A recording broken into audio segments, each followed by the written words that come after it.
lawang na to, hindi ko naman nalalaro. Sayang, ibenta ko na kaya. Lahat ata ng laruan ko dito, gusto ko na ibenta. Hindi, ito kasi mura ko nakakuha to, 1,000. Alam nyo ba guys, meron palang mura na airsoft gun na pwede nating mabili. Ngayon ko lang din nakita at ang kinagandahan na ito, made in Taiwan siya, hindi siya made in China. Yung iba kasi sa inyo, ayaw nyo ng mga made in China. Tulad ng double bell. Eh yung double bell pre, maganda naman na yun. May kasama pang hard case. Hindi katulad ng mga branded box lang. Yung double bell na made in China, may kasama ng hard case yun. Tsaka hindi naman porke made in China, pre, pangit na. Ang ganda kaya ng double bell. Pero babalik tayo dun sa gusto kong sabihin sa inyo, pre. Ngayon kasi aalis ako, tatry natin kung meron dun. Alam niyo ba yung KJ Works? Apakamura niya. Pinakamalakas na pistol. Ang lakas ng FPS. Tapos ang kinagandahan pa, mura pre, nakakabutas ng lata. Puring-puri nila yung KM1 na gawa ng KJ Works. Made in Taiwan daw yun. So tara, tignan natin yan ngayon. Yan yung babalakin nating bilhin. Sana meron dun sa supplier ko. Kaya tara na, let's go! Good morning, Divisoria, pre. Sarado pa yung mga store, oh. Aga natin ngayon, oh. Alas 9 pa lang kasi. Pero andito na tayo sa DB. Pagkatapos nyan, tsaka ako ipapakita sa inyo yung mabibili natin na airsoft, pre. Nice. Buko, masarap. Uy, yellow. Yellow. Ayan yung mga inilalagay sa buko. Magkano po yung sa ganito? 10. 10. Kasama na ito, right? Tama na. Ikaw pili. Ako, mamaya. Baba. Kuha ka na. Thanks. Antamis. Sarap. May ganyan. Minsan nauuntog pa ako doon. Dito. Ang galing ah. Dito sa loob, maaga sila nagbubukas. Kaya kung pupunta kayo ng mga alas 8, pwede na. Bukas na yung mga yan.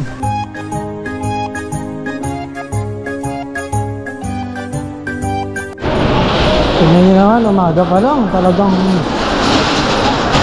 umaga pa lang, active na sila ang mga tao rito. Dapat alisto lang kayo pag tatawid-tawid kayo rito. Baka mamaya mabundol kayo. Sarado kayong sa laruan, sayang. Eto tayo mga nakasale to. Naka 150.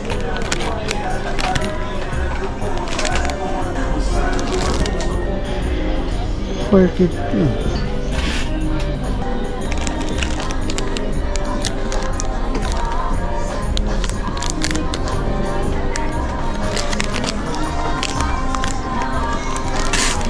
Mga nakasale yung laruan dun, oh. 2 for 150. Ang kupap yun, pero hindi siya yung original. Pero pwede na, 2 for 150 pre.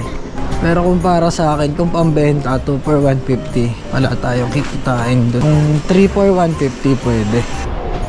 Ilang watts? May binili kong palakol guys, oh. 380. Yan nyo. Ang ganda na ito.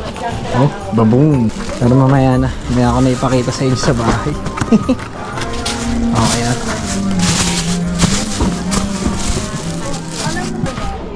Tingnan natin sa baal niya. At nandito na nga ako sa isang supplier na pinupuntahan ko ng mga airsoft naman pare. At makikita nyo yung mga airsoft na binibenta nila. At ayun na rin yung presyo pre. Makikita nyo no. Yung nasa baba yung unang pinakita ko mga di-battery yung. Kaya medyo mura. At ito namang pangalawa na to. Yan yung sinasabi ko sa inyo mga double bell pare. Yung double bell is made in China. Pero pare matibay na yung made in China na double bell ngayon eh no. At may kasama pang hard case. At ito namang nasa taas na to yan. Part pa rin yan. Mga double bell pa rin yung nandyan. Merong Glock 17, Glock 19 at yung Pit Viper, meron din yung baril ni John Wick. Yung presyo na yan, yung nakikita nyo na yan na yung mga pang presyong pang wholesale pare. Ibig sabihin, yung presyo na yan na yung presyong pwede naming bilhin sa supplier at kami na bahala magpatong doon sa mismong unit. Yung iba kasi nagtataka ako na mamahalan daw sila. Eh syempre, ano to airsoft gun na to pare, talagang mahal to. Pagluwas pa lang at pagpunta dito sa supplier, gumagastos na kami ng pamasahe, pangkain at pangbayad kung saan-saan pa man. Kaya sana maintindihan nung iba dahil puhunan pa lang sa ganto, talagang mahal na pare. Tignan nyo naman ang isang unit, 6,400, di ba? At yan na nga yung MK1 na sinasabi ko sa inyo pre, post nyo na lang para makita nyo. Ayan yung 3.5 pare, yan yung pinakamura na airsoft na pwede nating mabili dito sa supplier natin, no. Napakaganda niyan pare. At yun nga guys, no, sa kasamaang palad, wala raw silang stock nung MK1 pare. Next week pa raw, so maghihintay pa tayo next week para makabili tayo ng MK1. Pero buti na lang may nabili ako na palakol, yun na lang ipapakita ko sa inyo pag uwi ng bahay. So hindi naman tayo nasiro sa alis natin kanina. Buti na lang naisipan kong bumili na itong K-Cabra pare. Itong K-Cabra napakaganda nito. Tingnan nyo naman pre. Palaki na ng palaki talaga yung mga napagtitripan kong bilhin eh, no?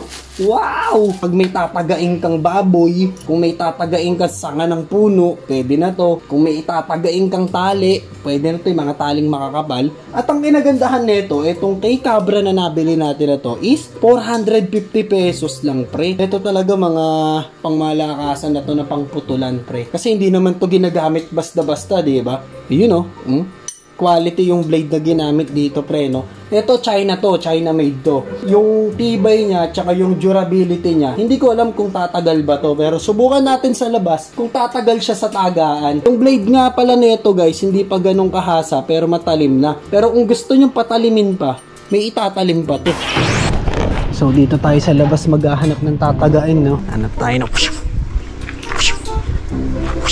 pwede. Subukan natin dito sa bakod ng kapitbahay kung matibay yung kawayan nila. Makunat yan, pre. Yung kawayan na yan, makunat yan. Ayun, oh, tagpas. Plastic, tingnan natin, ha. O, diba? Ayun, oh. Ayun, oh. Hiwa. Yan, ito, sanga. Tignan natin. Ayan, maganda pagkakahiwa dito. Tignan natin kung kaya natin. Hiwa, pre. Ito. Yan natin. Oops, makapal pala. Pero nahihiwa natin, pre. No? Hiwa, oh. Nakatamang ano, pre. Tamang wasiwas talaga, eh. So, yan guys. Meron tayo ditong pet bottle, mineral bottle. Meron tayong kahon. Meron tayong PVC pipe. Meron tayong alambre. Pet bottle. Let's go. One hit delete. Hiya! Pare, na. Hating-hati ah. Oh, tignan nyo naman yung pagkahati niyan, pre. Talagang perfect na perfect. Oh, tumagos pa sa puno. Sorry puno. Pangalawa naman, etong karton. Yan, okay. One hit delete. Oops, yung kahon. Yan. Ayun oh, hati siya pero hindi na perfect yung hati. Depende talaga sa yung tamang palo talaga. Doon mo makukuha yung perfect na hiwa doon sa bagay na hihiwain mo. So ito, PVC pipe. Ilapat natin ng maayos. PVC pipe, let's go. Hati sa gitna, pre. Hati sa gitna, pre. Tignan natin yung pagkakahati, ah. So dito siya may basag, eh. Yan, ito yung pinakaunang tama niyan. Kitang-kita naman kung ano yung pinaka maganda yung tama. Tapos syempre hindi niya na perfect pagdating dito sa gitna, nabasag na. Pero depende talaga sa pagkakapagsak. Depende sa pagkakapalo. So eto na, dito ako nag-aalangan, pre, dito sa alambre.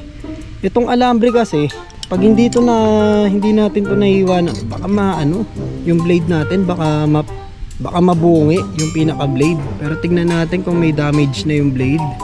So ayan, wala pa naman. So sige, test na natin sa alambre yan.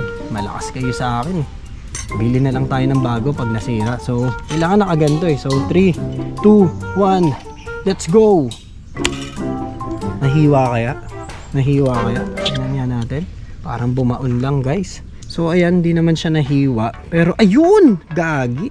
Nahiwa siya. Ayan, oh, nahiwa siya. Pero hindi lang na perfect yung hiwa dahil yung sangkalan natin o etong pinagpapatungan is kahoy, pre. So kung mas matigas pa rito yung pagpapatungan na pagpuputulan natin, mapuputol ng buo. Tignan naman natin yung blade kung nabungi. So yung blade, pre, makinis na makinis, pre. Yung blade hindi man lang nabungi. Apakaganda. Let's go. Ayun, oh. Yun yung sinasabi ko sa inyo na perfect cut, no? Yung hindi siya dito sa center talaga. Ang patatamain etong pinakadulo. Ang taba niyan. Ayun, oh. Ayan yung pinakahiwa, oh. Para sa ayun, oh. Ayun, oh. Kayang-kaya niyang putulin, pre. Ang galing.